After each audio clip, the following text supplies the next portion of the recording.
पर्यन्तानं नमो सिद्धानं नमो आयर्यानं नमो वज्रायानं नमो लोहे सर्वसाहुनं एषु पञ्च नमोकारो सर्वपापप्रणाशनं मङ्गलानं च सर्वेसिं परमं हवै मङ्गलम्।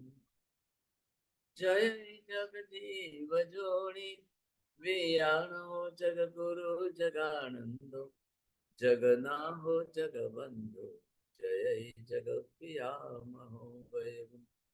जय सुयान बबु तीर्थयानम पश्चिमो जय जय गुरुलोगानम जय अप्पा महा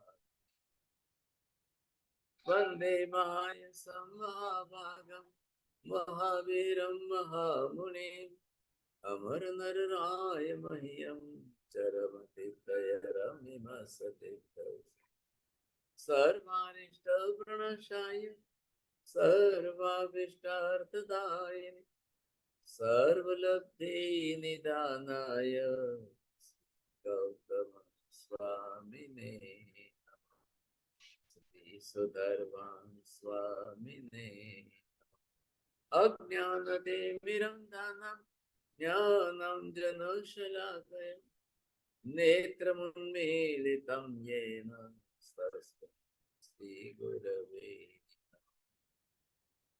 धर्म लाभ बहुत बहुत आशीर्वाद सब। हाँ जी, बहुत बहुत धन्यवाद। देखिए आज 27 दिसंबर है, बुधवार के दिन हमारी दूसरी क्लास इस समय गणधर्वाद की। कल जैसे हमने विचार किया था कि कर्म कारणीभूत निमित्त है, उस कारण से कार्य हो रहा है, बिना कारण के कार्य संभव नहीं है। और कारण के अंदर जिस प्रकार की न्यूनाधिकता, चित्र विचित्रता, समानता विषमता जो होगी, जैसी होगी, जितनी होगी, उसके अनुसार कार्य में भी यही समानता दिखाई देगी। कारण में होना जरूरी है। अब कारण में नहीं है तो कार्य के अंदर नहीं आएगी। तो यहाँ पर आप पहले देखिए कारण जो है, अब कारण कौन है, क्या है, इसकी बात चल रही है। अब कारण के अनुरूप जो है वो सामने कार्य है। तो कारण के आधार पर क्या कार्य होना है, किस प्रकार के कारण है, तो कारण के अंदर जो है यहाँ कर्म सत्ता जो है वो है कि नहीं। अब कारण कर्म है तो कर्म का कारण और क्या है ये भी बताना है आपको। बोलिए मेहता जी। कर्म का कारण जीव का मनन वचन योग या और भी जो कारण बनते हैं, यह जैसे मिथ्यात्व अवीति कषाय योग और प्रमाद, वो कर्म बन के कारण है। मिथ्यात्व अवीति। हमारे सब कर्म का कारण आश्रव है। हाँ बस। हाँ, पहले यहाँ पर निर्णय कर लो। कारण रूप कर्म है तो कर्म का कारण क्या होना चाहिए, आश्रव। यहाँ पर कर्म के कारण के अंदर जो भी आपने आश्रव स्वीकारा है, अब आश्रव जो है वो अगर शुभ है तो कर्म भी शुभ ही बनेगा। आश्रव ही अगर अपने आप में अशुद्ध है, अशुभ है, तो उसके आधार पर जो है कर्म भी अशुभ ही बनेगा। अब जिस प्रकार से शुभ आश्रव से शुभ कर्म, अशुभ आश्रव से अशुभ कर्म, तो अब इनके आधार पर ये जो कर्म है, अब जो कर्म आपका शुभ हुआ तो कार्य के अंदर चलते हुए इधर देख लो रिजल्ट क्या आएगा। फिर यहाँ पर ये गया है तो ये अशुभ कर्म को लेकर गया है, तो यहाँ अशुभ कर्म का कार्य क्या आएगा, तो यहाँ पर कार्य भी आपका जो है शुभ आएगा। इधर ये भी सामने जाकर के अशुभ बनेगा। अब इसके आधार पर रिजल्ट जो मिलना है, कि नहीं। कारण के आधार पर कार्य में क्या आना है, विपाक। अब विपाक में क्या, कैसा विपाक आएगा, ये आया शुभ विपाक। अब शुभ विपाक के रूप में उसको जो है सुख मिलना है, अब संपत्ति मिलनी है, संतति मिलनी है, ख्याल है कि नहीं, समृद्धि मिलनी है, जो मिलना है सब कुछ मिलेगा। अब इधर आप आए तो सीधे ही अशुभ है, तो इसका रिजल्ट विपाक देखो आप। अब यहाँ पर ये विपाक में जब ये आया तो इसके अंदर ये दुख आना ही आना है। आ रहा है ख्याल में आपको। अब दुखात्मक स्वरूप जो है वो कैसा है, दुख रूप स्वरूप जो है उसकी बात जब की जाए तो यहाँ पर जो है तो जैसा जो दुख आएगा, तो कहने का मतलब कि आपने आश्रम किस प्रकार का कैसा किया है, तो ये कारणीभूत। अब क्या बात है, सुधर्मा जी क्या मान रहे हैं, महावीर ये समझा रहे हैं, वास्तविकता ये है। अब महावीर तो समझा रहे हैं, बता रहे हैं, लेकिन यहाँ पर ये अपनी तरफ से सुधर्मा जी अगर इस बात को नहीं स्वीकारेंगे तो सामने क्या होगा, प्रश्न वहां आ रहा है।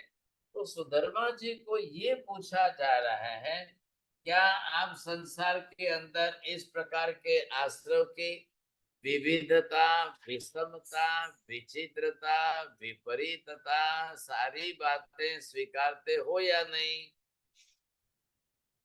इनकी बात करिए। अब उससे कर्म, तो कर्म भी विविध प्रकार का, विषम प्रकार का, विचित्र प्रकार का बन गए, ये भी आपको इतना ही स्वीकारना है, तभी आपको बरोबर ख्याल आ जाएगा। आप अगर इसमें से ये आस्ती, ये इसका कारण बन गया है, तो कारणीभूत निमित्त जो सामने आया है, अब इसको आप अगर अपनी तरफ से समझ रहे हो, स्वीकार रहे हो, अब आपको ख्याल आ जाएगा। आपने नहीं स्वीकारा तो, आश्रव नहीं स्वीकारा तो कर्म नहीं स्वीकार पाएंगे, कर्म नहीं स्वीकारोगे तो कार्य का विपाक जो है वो वैसा नहीं आएगा। लेकिन पूरा संसार आपको सब अलग अलग प्रकार का दिख रहा है, संसार में कार्य के अंदर भी अलग अलग विविधता, विषमता, विपरीतता सब दिख रही है। कर्म के अंदर, कारणीभूत निमित्त के अंदर भी सब प्रकार की विविधता आपको शुभ अशुभ की सब दिख रही है। उसके भी कारणीभूत, कर्म के कारणीभूत आश्रम के अंदर की रोज की विविधता दिख रही है। सब कहाँ संसार के अंदर समस्त जीवों की प्रकृति प्रवृत्ति में एक सरी की एक जैसी समानता है क्या, नहीं है। एक शरीर की एक जैसी समानता नहीं है, तो वो क्या करेंगे फिर, कहाँ जाएंगे। एक जैसी एक शरीर की समानता क्यों नहीं है उनके अंदर, नहीं है, क्यों नहीं है। एक व्यक्ति मच्छी मार बंद करके मच्छी मार रहा है, एक व्यक्ति स्लॉटर हाउस के अंदर एनिमल स्लॉटरिंग कर रहा है, एक व्यक्ति गोल्ड का व्यापार कर रहा है, एक व्यक्ति रास्ते पर जो है साग सब्जी बेच रहा है, कोई क्या कर रहा है, कोई क्या कर रहा है। इस सब का अपना अपना जो कार्य क्षेत्र, तो सबने अलग अलग प्रकार का रखा है। क्यों रखा है, उसके पीछे पूर्व जन्म के कर्मों का संस्कार सामने आ रहा है कि नहीं आ रहा है, ये देखिए आप। ख्याल आया आपको। जो जो जीव है, जिस जिस प्रकार के जीव है, उन सब के पीछे अपने अपने कर्मों का संस्कार वो सामने आया कि नहीं आया। तो किन्होंने, किसने कैसा किया है, किसने क्या किया है, किसने कैसा किया है, पूर्व जन्म के कर्म संस्कार के साथ में वर्तमान जन्म में आएंगे वो जीव उस प्रकार की क्रिया प्रवृत्ति व्यवहार पैसा ज्यादा करेगा। जीव के साथ पिछले कर्म के संस्कार आएंगे, उसी हिसाब से जीव प्रवृत्ति व्यवहार अब आदि आप करेगा। देखना है यहाँ पर कि ये मैंने शुभ अशुभ बनाया समझे कि नहीं। अब इसके अंदर आप ये कहो, महावीर स्वामी सुधर्मा जी को कह रहे हैं कि आपके कहने के हिसाब से ये पूरे संसार के अंदर विविधता, विपरीतता, विषमता कुछ भी नहीं रहेगी। तो क्या रहेगा? आश्रव की भी समानता, ये बिल्कुल समानता आश्रव की सब में एक सरीख ही रहेगी। और इस कारण आश्रव के कारणीभूत निमित्त से आपको कर्म जो बना, तो कर्म भी समान रूप से जो है, कर्म की समानता क्या समस्त जीवों के अंदर एक सरीखे एक जैसी रहेगी? क्या ये पॉसिबल है? और नहीं, ये समानता आएगी तब जाकर के अब कार्यगत भी समानता एक समान सरीखी रहनी चाहिए। तो विवाह के अंदर भी समानता एक सरीखी रहनी चाहिए। अब ये प्रश्न जब सुधर्मा जी को पूछा गया, भाई साहब अब जवाब देना उनके लिए मुश्किल हो रहा है। प्रत्यक्ष के प्रमाणम, अब प्रत्यक्ष में आपको क्या दिख रहा है? प्रत्यक्ष के संसार के व्यवहार में आपको क्या दिख रहा है? कहाँ असमान। आश्रम में भी एक सरीखी समानता नहीं है। कोई पुण्य कर रहा है, कोई पाप कर रहा है। एक व्यक्ति भगवान के मंदिर में जाके सोने का मुकुट चढ़ाता है, एक व्यक्ति उसी मुकुट की चोरी करके ले जाता है। बोलिए क्या करना? एक सरीखी समानता कहाँ दिख रही है आपको? पूरी दुनिया में जाकर देखिए, समस्त जीवों के व्यवहार में उनकी क्रिया प्रवृत्ति जिस किसी की भी अब जो भी जैसी होती हो, अब सबके अंदर एक सरीखी समानता नहीं दिख रही। सुधर्मा जी को पूछा गया, प्रत्यक्ष में आपको ये संसार यहाँ पर यहाँ तक आपको दिख रहा है, कर्मगत समानता नहीं दिखती होगी। कार्यगत समानता विपाक से सबको संसार के व्यवहार में दिख रही है।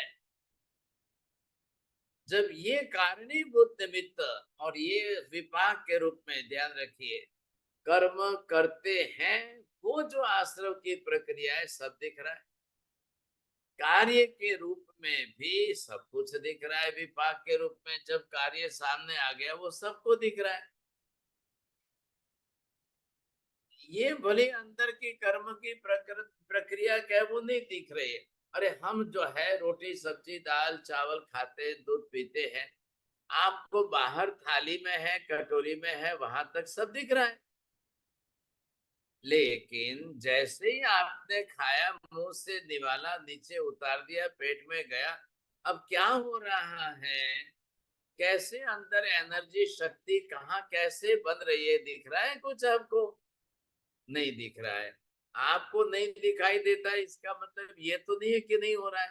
शरीर के अंदर की इंटरनल सिस्टम काम कर रही है, डाइजेशन की सिस्टम चल रही है, काम कर रही है, बरोबर पाचन हो रहा है।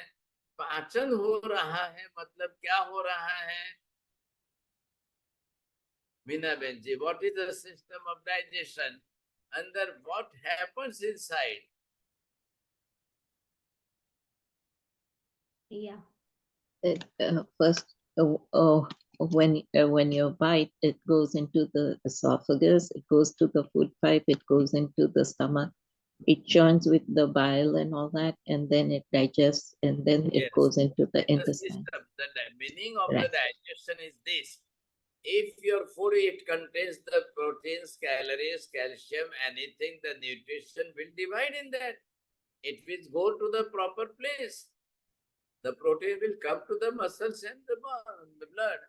The calcium will go to the bones. अब ये सारी सिस्टम जो चल रही है वो अपने अपने स्थान पर न्यूट्रिशन पहुंच रहे हैं। That is the call of digestion.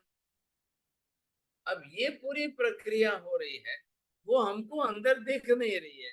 अंदर करने वाला आत्मा ही है, वो ही देख रहा है, कर रहा है, लेकिन अंदर पेट में इंद्रिय नहीं है, उसके कारण उसको दिख नहीं रहा है। लेकिन आंख नाक कान जो है वो बाह्य पदार्थ के साथ संबंधित होती है, जुड़ती है बाह्य पदार्थों के साथ।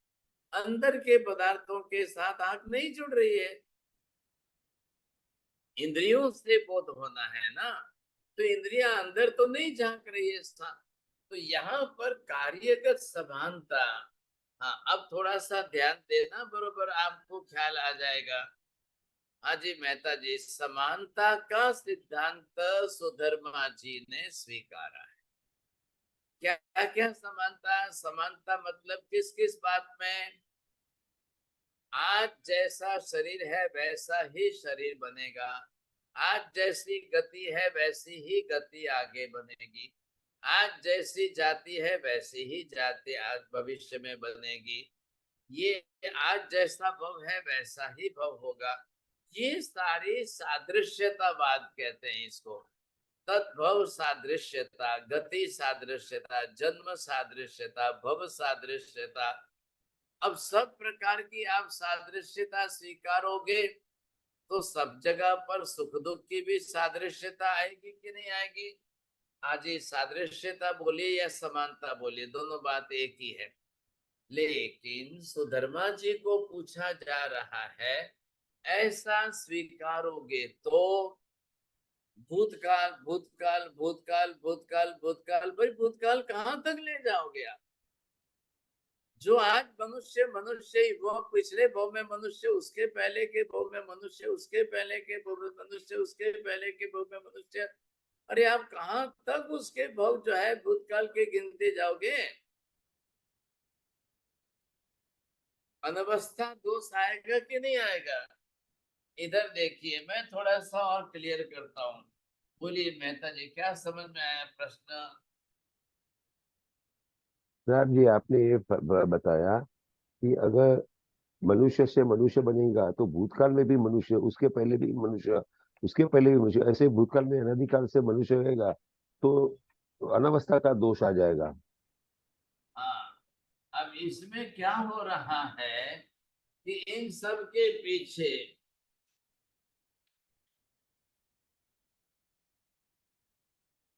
अब इनके पीछे ये भव बना, इनके पीछे ये भव बना, इनके पीछे ये भव बना, अब फिर वापस इनके पीछे इनके पीछे इनके पीछे।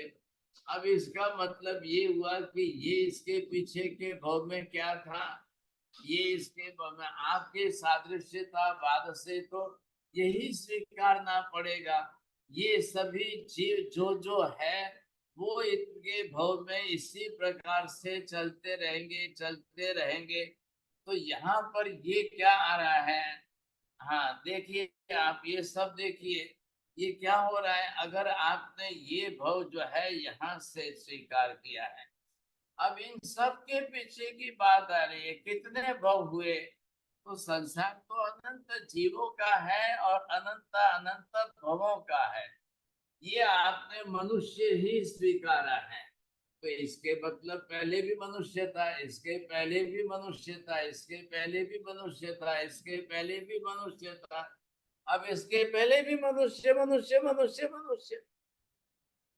कहाँ तक ले जाओगे आप इसको?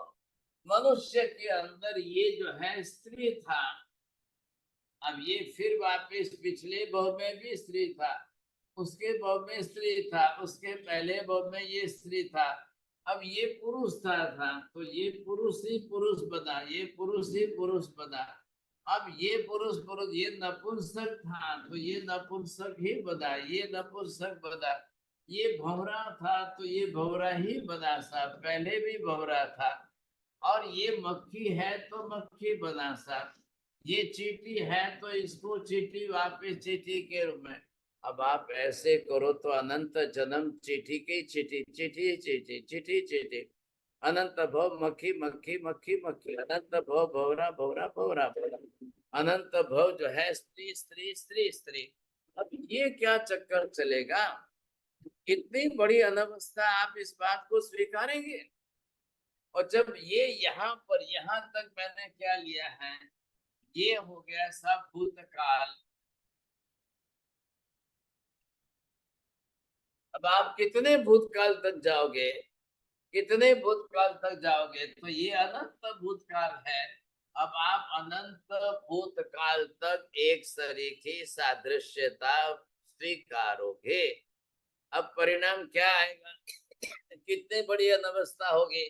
ये वर्तमान है, आज का वर्तमान भव ये है। अब इसके बाद फिर वापिस भविष्य काल आएगा। हाँ जी, आत्मा तो अनंत है, ये अनंतकालीन अस्तित्व है। तो क्या आप फिर वापिस जो है भविष्य में भी क्या स्वीकारोगे? आपका सिद्धांत तो यही कहता है। अब लेकिन लोगों को पूछने जाओ, बोलिए नीति बहन जी, अगले जन्म में फिर आपको स्त्री ही बनना है? जी महाराज सर। चलो अच्छा ठीक है, इनकी इच्छा यही है। विभा बहन, आपको भी अगले जन्म में स्त्री ही बनना है? सर जी अब आपने समझाया, उसके बाद तो अब श्री भी चलेगा। चलेगा? क्यों चलेगा? हाँ। तो आप ये तो सुधर्मा जी के मत वाले हो गए। नीति बहन जी और विभा जी दोनों नहीं, सुधर्मा के मत। नहीं बोलिए, मत अब तो आपको बैठा नहीं। छोड़िए जी, आपको स्त्री बनना है? नहीं हमारा पुरुष बनना है। नहीं, चलो ये ना कह रहे हैं साहब। सुरेश जी, आपको देव बनना है कि नरक में जाके नारकी बनना है? मुझे तो आर्यन बनना है।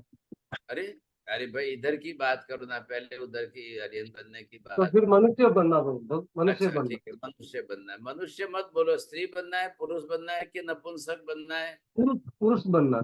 चलो पुरुष बनना है। जैन साहब, किसी को नपुंसक बनना है? मनीषा बहन को पूछ लो आप।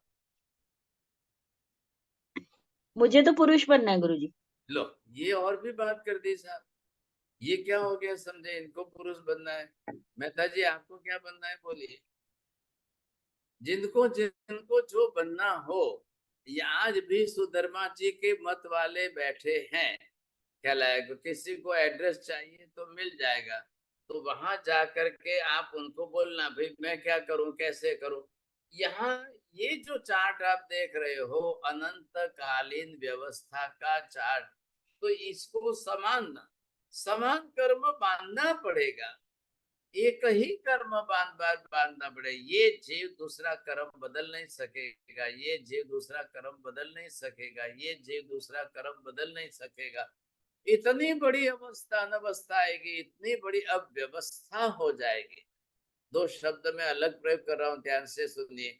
इतनी बड़ी अनवस्था दोष जिसको बोलते हो, ऐसी अव्यवस्था हो जाएगी। आप पहले से किसी को नारकी में कैसे मान सकते हो? नरक में तो फल विपाक का भव है। नरक गति, देव गति विपाक के भव है। मनुष्य गति और तिर्यंच गति ये जो है नॉर्मल भव है। यहाँ से कोई नरक में जाएगा। तिर्यंच गति में हजारों भव कर लो, तब बात जाकर के एक बार आप नरक में जाओगे। नरक में हजारों भव नहीं कर सकते हो। नरक में एक ही भव होगा, ऊपर दूसरा भव नहीं होगा। नियम क्या है, पहले ये इससे आप वाकिफ हो जाइए, तब आपको ख्याल आ जाएगा। समझ लीजिए आपने। बोलिए मीना बहन जी, what is the principle, the rules? You do not go into the same, and you do not necessarily have to go in the same yoni every time. It's all dependent on your karmas. What I said, that sentence. नारकी मर के नारकी नहीं बनेगा, देव मर के दोबारा देव नहीं। जाओ ना, उधर क्यों जा रहे हो आप? नियम साहब जी। हाँ, नियम मैंने जो बोला है वो बोलो ना। एक बार नहीं, दो बार नहीं, 10 बार नहीं, हजारों लाखों जन्म आप तिर्यंच गति में नॉर्मल रूप से कर सकते हो, लेकिन नरक गति में नहीं कर सकते हो। तो फिर नारकी जीवों का क्या होगा? वो कैसे बार बार वैसे ही भव कर पाएंगे? वो आप बोलिए ना। वैसे नरक में गया कहां से जीव, जाएगा कैसे? आपके सुधर्मा जी के सिद्धांत के अनुसार तो कोई जीव नरक में जा ही नहीं सकता है। क्योंकि गति का परिवर्तन ही नहीं होगा। सुधर्मा जी गति के परिवर्तन को नहीं स्वीकारते हैं, जन्म के परिवर्तन को नहीं स्वीकारते हैं, भव परिवर्तन नहीं स्वीकारते हैं, शरीर परिवर्तन भी स्वीकारने का ना कह रहे हैं। उन्होंने सादृश्यता स्वीकारी है, भव सादृश्यता, देह सादृश्यता, कर्म सादृश्यता, गति सादृश्यता, जाति सादृश्यता, समानता सादृश्यता, मतलब जो इस जन्म में जैसा है ठीक वैसा ही वापिस दूसरे भव में बनेगा।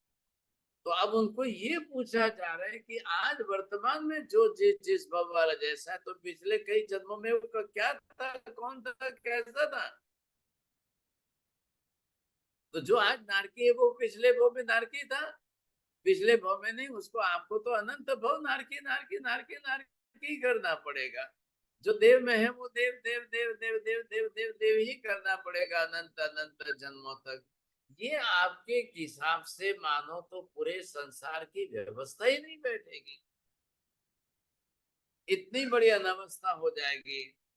नरक में तो कोई अपराध करेगा, कोई इतने भारी पाप करेगा तो नरक में जाएगा, क्योंकि नरक गति विपाक की गति है। अशुभ कर्म के विपाक से दुख भुगतने की गति नरक है, शुभ कर्म के विपाक से सुख भोगतने की गति देव गति है। आ रहा है ख्याल में आपको? बोले विभाग। जी साहब जी, अशुभ कर्म के विपाक भुगतने की गति नरक गति है और शुभ कर्म के विपाक भुगतने की गति देव गति है। हाँ, तो जो गतियां हैं ये गति के अंदर भी विभाजन करके दोनों का विभाग नहीं बैठा रहे, क्योंकि सुधर्मा जी अगर इस प्रकार का सिद्धांत स्वीकारे तो उनके अंदर समानता चली जाती है और विषमता आ जाएगी। ये उनकी तकलीफ है। समानता विषमता का ध्यान रखिए आप। किस प्रकार की कैसी समानता, एक शरीर की एक जैसी बनी रहनी चाहिए, गलत हो रहा है तो वो जीव वैसे कर्म कहां से बांधेगा? क्या दूसरी प्रवृत्ति कोई जीव कर ही नहीं सकता है? संसार के अंदर कोई चेंजेस ऑफ एक्टिविटी, क्रिया प्रवृत्ति व्यवहार कुछ बदलेगा कि नहीं बदलेगा? और कुछ भी नहीं बदले और सेम वही करता रहे तो उस जीव को फिर वही संस्कार, अब इतने भवों तक एक शरीर के एक जैसे संस्कार वो कहां से चलाएगा? आप पहले विषय को समझने की कोशिश करिए, आपको ख्याल आ जाएगा। तो ये संभावना बैठती ही नहीं है, किसी हालत में नहीं बैठती है। क्या है, क्यों बनेंगे आप? अब इनको नीति बहन जी को पूछिए और इनको विभा बहन जी को, इनको दोनों को अगले जन्म में फिर स्त्री बनना है, तो आप क्या कर रहे हो आज के, जिसके कारण आपको दोबारा वापस स्त्री बनने का क्या ऐसा? और इनको जिनको नहीं बनना है वो अपनी तरफ से क्या, तो जैसा पिछले जन्म में स्त्री बनने का कर्म आपने बांधा था, क्या वही प्रवृत्ति, वही क्रिया, वही कर्म रिपीट करके आज दोबारा बांध रहे हो? तब जाकर आप अगले भव में स्त्री बनोगे। पहले ये निर्णय तो कर लो। बोलिए नीति बहन जी, आ गए आप, दरवाजा खोल दिया। हाँ, क्या सेम रिपीट प्रवृत्ति वही कर रहे हो कि जो पिछले जन्म में आपने की?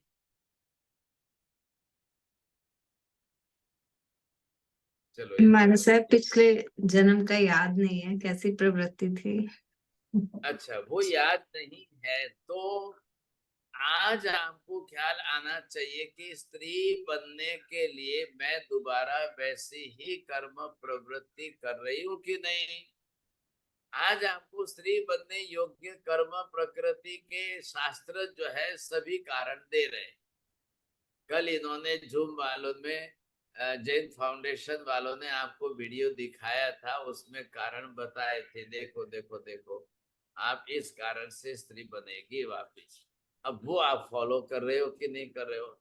आप और विभाबेन दोनों जो है अपनी तरह से मिल करके डिसीजन कर लेना, क्या कर रहे हो, कैसे कर रहे हो, तभी जाकर के आप स्त्री बनोगे। स्त्री बनने के पहले आपको मनुष्य गति तो उपार्जन करनी अनिवार्य है। पहले मनुष्य गति का कर्म तो आपको बांधना ही पड़ेगा। अरे ख्याल में फिर मनुष्य गति का कर्म बांधने के बाद उसमें एक्स्ट्रा जो है अलग से स्त्री नाम कर्म बांधना पड़ेगा। अब उसके लिए जो शास्त्रकार गाइडेंस दे रहे हैं वो आपकी लाइफ में आपको दिख रहा है, हो रहा है, कर रहे हैं तो आगे काम होगा, नहीं तो नहीं होगा। दोनों बात आ गई। अब तो गति सादृश्यता, भव सादृश्यता, मैंने आपको ये समझाया कि कारण सादृश्यता होगी तो कार्य सादृश्यता होगी। कारण में विषमता आएगी तो कार्य में भी पूरी तरह से विषमता आएगी। अब बात कहाँ है? इतने कर्म आपने देखे, कौन सा कर्म दूसरे कर्म के साथ समान है? इतने कर्म के अवान्तर भेद आपने देखे, कौन सी कर्म प्रकृति आपको दूसरे के साथ में समान रूप से दिख रही है? तो कहीं नहीं दिखती है, इसमें विचित्रता दिखती है, विषमता दिखती है और विविधता दिखती है। नहीं, समानता भी है। समानता किसमें? आपका परिवार है, आपके परिवार में 5, 7, 10 मेंबर है, सबके अंदर एक जैसा नेचर, एक जैसा स्वभाव, एक जैसी आदतें, एक जैसी लैंग्वेज, एक जैसे विचार, एक जैसा आहार, एक जैसा आचरण, कहाँ दिख रहा है आपको? ऐसा कहीं नहीं दिखता है। नहीं हाँ, तो नहीं दिख रहा है। तो आज सभी मनुष्य हैं, आपके परिवार के 5, 7, 10 मेंबर, आज सभी आप मनुष्य के रूप में हो। क्यों नहीं? एक शरीर की एक जैसी समानता आज क्यों नहीं दिख रही है? आपको अगर ये नहीं दिख रही है तो इसका मतलब विषमता दिख रही है। ये यहाँ पर मैं आपको बता रहा हूं, श्रेणीक राजा का परिवार।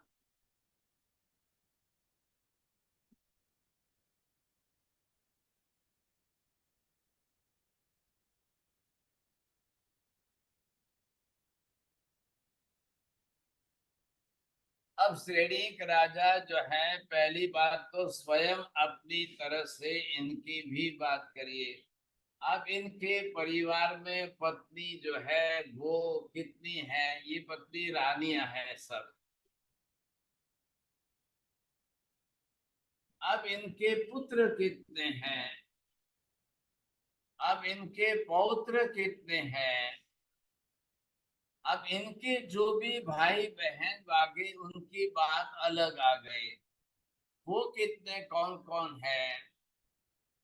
फिर इनके जो है माता पिता आदि जो है वो कौन है?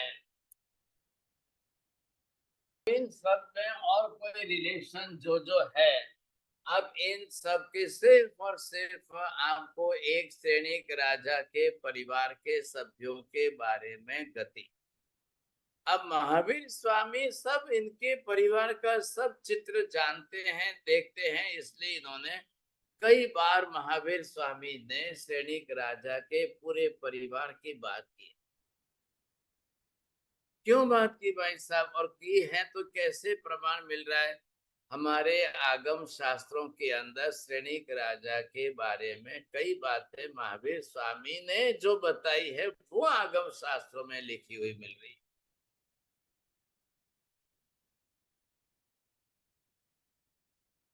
कौन जो है नरक में गए, कौन स्वर्ग में गए, कौन जो है मनुष्य गति में गए, कौन देव गति में गए, कौन मोक्ष में गए, सब एक परिवार की बात चल रही है। एक परिवार के मेंबर कितने हैं, पत्नियां कितनी हैं, पुत्र कितने हैं, पौत्र कितने हैं? जैसे कि मैं आपको जो है निर्यावली का सूत्र आगम शास्त्र का नाम दे रहा हूं। हाँ जी, निर्यावली का सूत्र के अंदर श्रेणीक राजा के पौत्रों का नरक में जाना, कितने पौत्र नरक में जा रहे हैं, कितनी रानियां नरक में जा रही है, पुत्र कितने नरक में जा रहे हैं, कौन सा पुत्र स्वर्ग में जा रहा है, कौन सा पुत्र मोक्ष में जा रहा है, कौन सा पुत्र दीक्षा ले रहा है, क्या हो रहा है समझे। एक परिवार, चलो भाई वो राजा महाराजा थे, उनका परिवार बहुत बड़ा था। चलिए साहब, चक्रवर्ती का परिवार कितना बड़ा है, 6 खंड के मालिक चक्रवर्ती का परिवार कितना बड़ा है। अब उतने बड़े लाखों करोड़ों के परिवार के अंदर से कौन किस गति में गए, कौन किस गति में गए, भाई साहब क्या क्या। लेकिन शास्त्रों में आपको चरित्र ग्रंथों में बरोबर वर्णन मिल रहा है। उस वर्णन के आधार पर हम समझ सकते हैं कि कौन कहाँ गया। तो सैनिक राजा के परिवार का मिल रहा है। अब आप उनके वो राजा महाराजा, छोड़िए आप उनकी बात। नीति बहन जी, आपका तो परिवार कितना है, 4-5 मेंबर का ही परिवार। आप 2 जन है, पति पत्नी हो, 2 बेटे हैं, अभी उनकी शादी करोगे, उनका जो है अब जाकर के 2 से 4, 4 से 6 जो भी हो। अब एक परिवार के अंदर सबका स्वभाव एक सरीखा मिल रहा है, सबकी आदतें एक सरीखी मिल रही है, सबकी लैंग्वेज एक सरीखी मिल रही है, सबके संस्कार एक जैसे मिल रहे हैं, सबके भाव परिणाम, सबके रस रुचि, सबके आहार व्यवस्था कहाँ मिल रहे हैं आप देखिए। मतलब मैं क्या कह रहा हूं, कर्मगत समानता एक सरीखी एक जैसी नहीं है। विषमता, विपरीतता, विचित्रता सबकी अलग अलग है। तो कारण में विषमता के अंदर कर्म में ही अगर विपरीतता विषमता आएगी तो कार्य में एक सरीखी एक जैसी समानता कैसे आएगी। आप कैसे सिद्ध करोगे कि जो आज ये है वो कल वही था।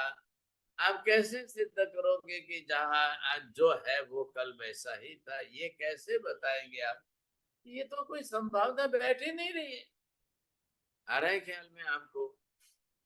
तो यहाँ पर जो है सुधर्मा जी जो अपनी बात मान में पकड़ के रखे हैं, लेकिन हम सुधर्मा जी के पास स्पष्टीकरण करने के लिए आगे कुछ भी नहीं बचा। महावीर तो हजार अनेक तरीकों से समझा रहे हैं, अनेक रीत से समझा रहे हैं, लेकिन सुधर्मा जी अभी तक अपनी तरफ से कोई स्पष्टीकरण ही नहीं कर रहे। कहाँ है समानता, कहाँ है। आपने कार्य रूप में गति जाति जन्म शरीर की समानता को पकड़ के रखी। अब सिद्ध करने के लिए कारण के रूप में आपके पास कुछ नहीं बचा कि आप इसको इस कारण से सिद्ध कर सको। ये बात कहां पर आ रही है बात समझ में। अब इसके आधार पर कारणगत समानता, कार्यगत समानता, क्या कार्यगत समानता में रिजल्ट सबका आ रहा है। एक गांव के चारों तरफ 100 एकड़ जमीन के अंदर सभी किसान के अलग अलग खेतियां हैं।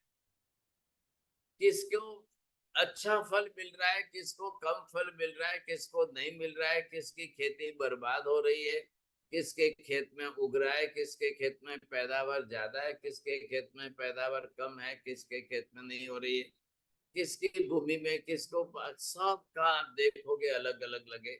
चलो बड़े शहरों के अंदर आप मॉल देख लो, बड़े शहरों के अंदर मार्केट देख लो साहब। एक सरीकी एक वस्तु के लिए 100 मार्केट में 100 दुकान है, 1000 दुकान है। क्या सबका एक सरीका बिजनेस है, क्या सबकी एक सरीकी इनकम है, क्या सभी एक सरीका कमा रहे हैं, क्या सभी एक सरीके सुखी है, क्या सभी के एक सरीके भाव परिणाम में क्या समानता लग रही है। कहाँ लग रहा है आपको एक सरीके समानता। देख लो संसार, देख लो आज सबके घर में सबको देख लो। तो ऐसी स्थिति के अंदर जब एक सरीके एक जैसी समानता अगर नहीं दिख रही है तो उसके पीछे सबके कारण अलग अलग है। तो जिस तरह से सबके कारण अलग है तो कार्य अलग ही बनेगा सब। तो आज जरूरी नहीं है कि जिन्होंने पिछले जन्म में स्त्री बनने का कर्म उपार्जन किया था वो वर्तमान जन्म के अंदर करे। पुनः स्त्री बनने का ही कर्म उपार्जन करेगा, ऐसा कोई नियम नहीं है। अगर ऐसा नहीं होगा तो मनुष्य मर के चारों गति में जाएगा कैसे? फिर चारों गतियों में जीवों का जो अस्तित्व है वो कैसे? चारों गतियों के अंदर गतियों का परिवर्तन कैसे? शरीर परिवर्तन कैसे? इंद्रियों का परिवर्तन कैसे? इंद्रियां कम ज्यादा, इतनी सब बातें आप कैसे बैठ रहे? कैसे बैठ?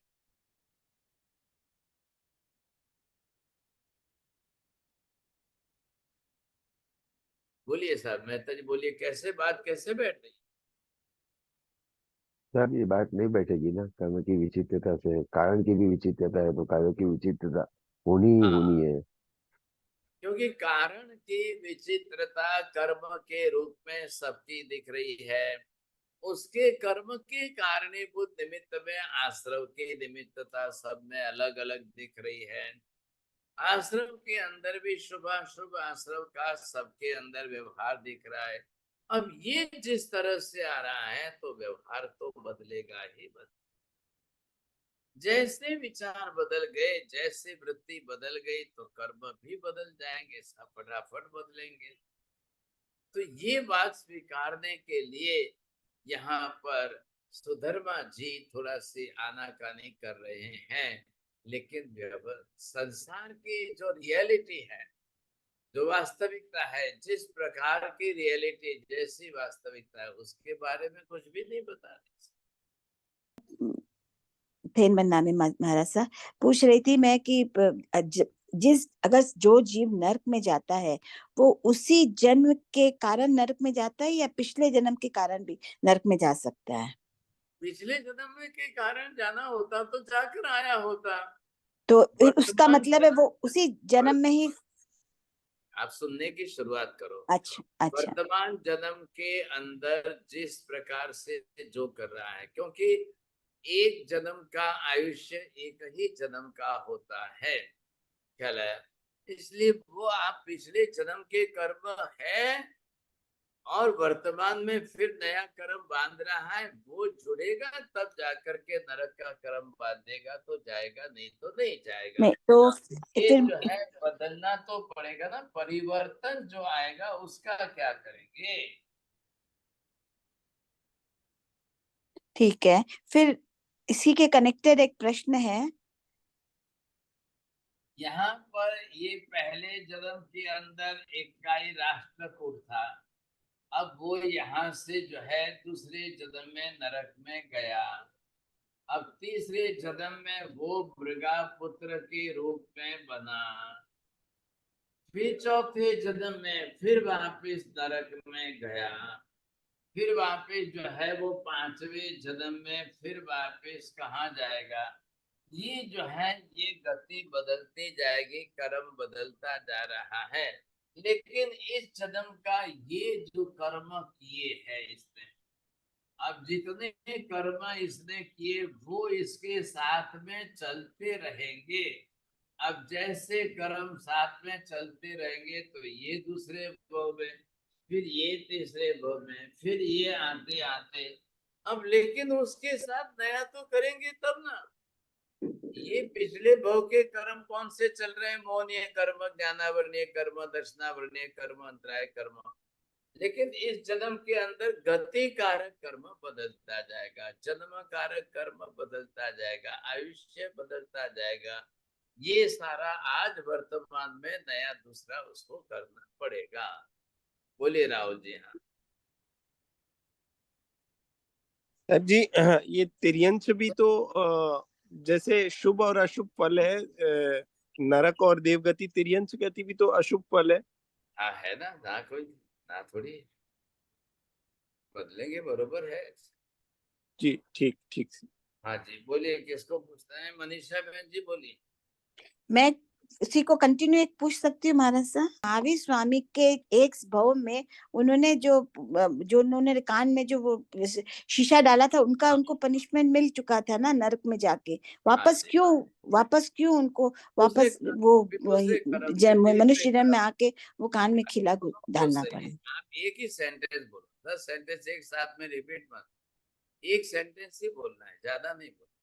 अब क्या हुआ कि दूसरे कर्म, तीसरे कर्म, चौथे कर्म, पांचवे कर्म, एक ही कर्म थोड़ी है भाई साहब, अलग अलग कर्म भी तो बांधे, अलग अलग पाप भी किए, अलग अलग प्रवृत्ति भी की, अलग अलग कर्म भी बांधे, तो बार बार उनको अलग में फिर वापिस आकर के नरक में से निकल कर आके फिर चौथी नरक में जाना पड़ा। तो सिंह के भाव में थे, दूसरे वापिस पाप किए तब तो जाना पड़ेगा ही। वो भी तो चल रहा है ना। अच्छा हाँ ठीक जी है। बोलिए, किसको? नीति बहन जी बोलिए। जी मेरे साहिब, जैसे हमने तो जैन दर्शन पढ़ा है, हम अच्छे से समझते हैं गति परिवर्तन सब, लेकिन कुछ लोग हैं जो मानते हैं कि जो कहते हैं मनुष्य से मनुष्य ही बनेगा, वो मेन रीजन देते हैं कि एक बीज, सपोजिंग अगर आम का बीज है उसमें से संतरा नहीं आ सकता, तो वो ये अपना रीजन बताते हैं। फिर उनका हम कैसे खंडन कर सकते हैं? पर वो बीज की बात नहीं, शरीर तो बदलेगा ना। ओके। आज मनुष्य में आप जाओगे, नरक में जाओगे, तो ये शरीर लेके थोड़ी जा सकते हो आप। लेकिन ओके। हाँ, शरीर तो बदल जाएगा, शरीर तो यही जल जाएगा ना, बीज कहाँ रहेगा आपका? ओ यार। कहाँ रहने वाला है? मनो भाई, देव गति में, नरक गति में भाई क्रिय शरीर है, मनुष्य गति में ही औदारिक शरीर है। अब मनुष्य, आप जो कह रहे हो कि भाई उसका बीज होना चाहिए, बीज जाएगा कहाँ पर? यहाँ तो कर्म ही साथ में जा रहा है, आत्मा के साथ में शरीर नहीं जा रहा है, शरीर जल रहा है, शरीर का बीज तो बचने वाला ही नहीं है, कुछ भी नहीं। मनुष्य के जलाने के बाद जो राख बन जाती है, उस राख में से नया मनुष्य आप पैदा नहीं कर सकते हो, बीज बचता ही नहीं है। हाँ बोलिए मीना बहन जी। Mayor Sahib, why do the twins look identical? That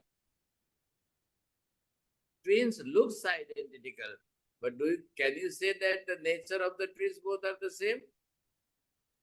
no. No. Then what happened? Twins looks the similar because of the yoni, garbha, and who came from the mother and father. So this is the reason only. You can match the color, you can match the face, you can match the, but all the color, karma are totally different, nature is different, identity is different, habits will be totally different. ये सब काफी अलग अलग है। क्या लायक नहीं, 9.5 महीने एक साथ एक माता के गर्भ में रहने के कारण आप जो है क्या बाहरी शरीर के कलर और फेस और जैसा जो है थोड़ा बहुत सिमिलर आपको लगेगा, अदरवाइज कुछ भी नहीं लगेगा। बोलिए किसको पूछना है? And my seven more question. स्त्री नामकरण बांधने के रीजंस तो हमें मालूम भी नहीं है हमारे साहब, कहाँ से कैसे पता कर सकते हैं? भाई बहुत इजीली है भाई साहब, आपने माया कपट की है, छल कपट किया है, आपने किसी से ठग विद्या की है, तो ये सब तो होना है, it is inherent, no, it is the your nature. अब आप अपना नेचर चेंज कर लो कि भाई हाँ मैं नहीं करूंगी, तो आप नेक्स्ट जन्म में स्त्री नहीं बनोगे। अब आपकी लाइकिंग ये है कि मुझे वापस स्त्री ही बनना है, तो फिर भगवान ही बचाए आपको। साहिब जी, जो ट्विंस हैं वो सिमिलर होते हैं, तो उसका रीजन भी कुछ कर्म और का भी हो सकता है। हाँ ठीक है ना, कर्म के रीजन के अंदर साथ में गर्भ में प्रवेश किए, आए साथ में, रहे साथ में। भाई आप तो ट्विंस की बात करें, मैंने आपको कल कहा था कि कुत्ती के पेट में 10 बच्चे आ रहे हैं, सुअर के पेट में 10 बच्चे आ रहे हैं, उनका क्या होगा? वो भी तो जीव है ना, सभी 10 स्वतंत्र जीव है और सब स्वतंत्र जीव के रूप में आए हैं। क्या है, लेकिन जीव तो अलग अलग है, कर्म समानता आने के कारण साथ में उनको बनानी पड़े, शरीर रचना करके। अब यहाँ पर 2 ही है बच्चे ट्विंस के रूप में, इसलिए थोड़ा बहुत आपको इक्वालिटी समानता लग रही है। वहां क्यों नहीं कहते हो आप एक साथ कुत्ती के 10 बच्चे, उसका क्या करना? तो कर्म संजोग तो है, वो तो आएंगे। आपको तो इसकी बात करो, एक स्नेक जो है वो 100 एग्स रखता है, बोले उसका क्या करना। अच्छा बोलिए विभा बहन जी। साहिब जी, जैसे मृगापुत्र है, उन्होंने वो जो जन्म लिया वो उसका मनुष्य जन्म था। पिछला जन्म उसका नरक का था, तो उसका कर्म तो भारी था ही, उसकी वजह से उसको ऐसा शरीर मिला है। लेकिन नेक्स्ट जन्म नरक में गए वो, तो उनको आ, ऐसा कर्म भारी और भी उदय में आया होगा, जो उन्होंने इतना भारी कर्म बांधा, पिछले जन्म का ही कर्म साथ में चल रहा है।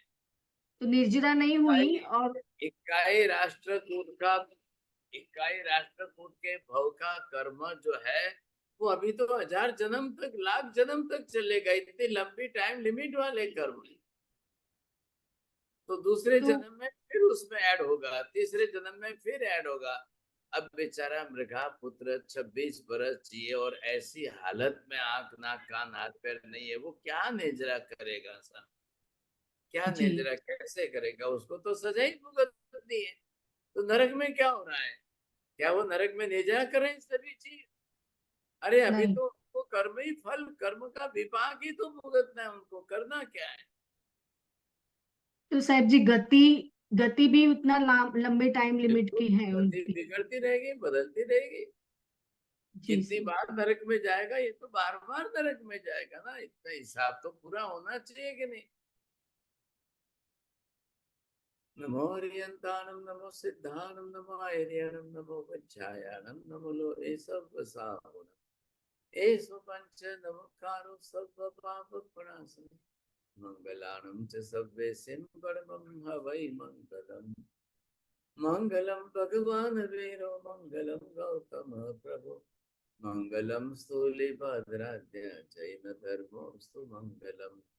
चत्तारि मंगलम हरिहंता मंगलम सिद्धा मंगलम साहु मंगलम केवले पन्नतो धम्मो मंगलम।